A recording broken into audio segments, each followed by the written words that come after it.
რთულია ახლა რამე კონკრეტულად შევადაროთ, იმიტომ რომ მსგავსი არაფერი ყოფილა ბოლო 80 წელი ალბათ თუ მეორე მსოფლიო ომის წოდნები არიან, ეს არის რაღაც 42-43 წლის პერიოდია, ეს გარდა ტეხის პერიოდი ალბათ სავარაუდოდ ეს წელი სწორედ ესე იქნება. გამომდინარე როგორც ფრონტის ხაზიდან, დახმარებიდან, როგორც ფრონტის ხაზი და ზურგი, ეს ყველაფერი თუნდაც ის დახმარება რაც ახსენეთ, ყველაფერი ერთია, თუ სხვაგვარად ხო ცალ-ცალკე ეს ყველაფერი არ გამოვა.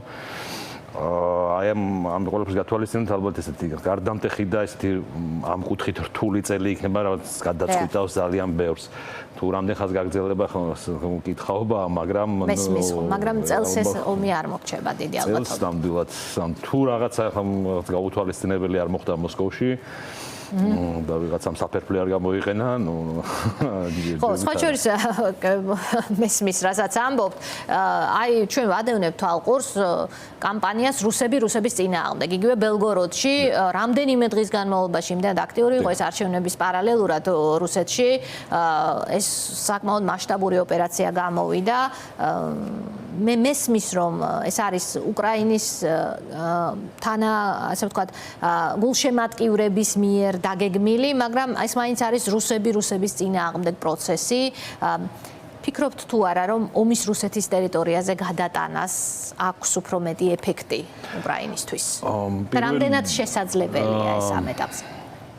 რთული ახლა ვილაპარაკოთ რამდენად შესაძლებელია, მაგრამ პირადად ჩემის აზრით, როგორც სამხედრო და ყოფილი მზარავი, ეს არის ერთ-ერთი უმნიშვნელოვანესი რამ ახლა სტანდარტულად, კონვენციურად, ისე ჩვეულებრივად რუსეთი ჯერჯერობით რესურსებით ჩვენ აღვემატება. კი ბატონო.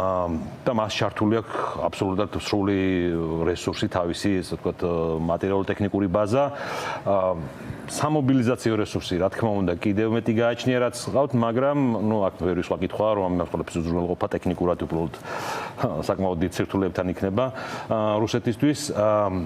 და არ გულისხმობ დასავლეთს გასაგებია, ყველა ხედავთ, რომ დასავლეთი რეალურად ამ ომში არ არის ისე, ბევრად მცირეს, ამათ კიდე არის განვითარების და დიდი დახმარების და რუსეთი კიდე მაქსიმუმზეა მისული.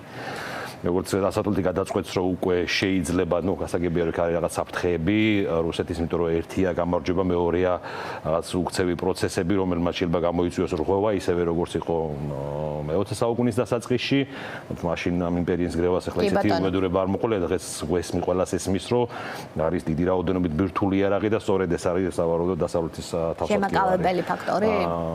კი, ერთ-ერთი რომ ეს ყველაფერი ნელა მივიდეთ და იქნება გამოჩნდეს ან ისევ საფერფლე, ან რაღაც სიტუაცია, რომ იქ ვისთან შეიძლება მოხდეს. რუსეთის წინააღმდეგ, სამწუხაროდ რეალურად ვხედავთ, რომ ეს sakmaud ცოტა ძალა, მაგრამ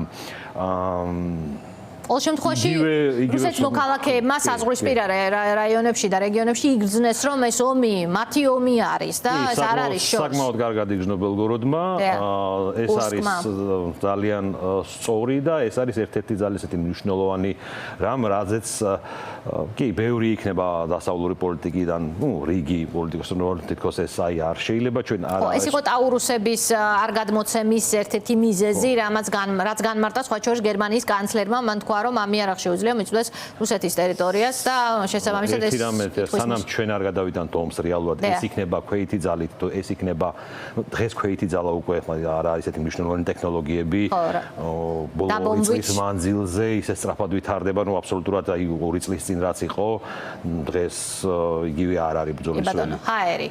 ჰაერი და ასე რომ რა სახით მოხდება, მაგრამ უნდა მოხდეს რუსეთის ტერიტორიაზე ომის გადატანა, სხვანაირად უბრალოდ მაშინ სულ თავდაცვის პოზიციაში ვიქნებ და თავდაცვის ომს ვერ მოვიგებთ. კი ბატონო. ფაქტია რომ ეს ომი უნდა მოვიგოთ.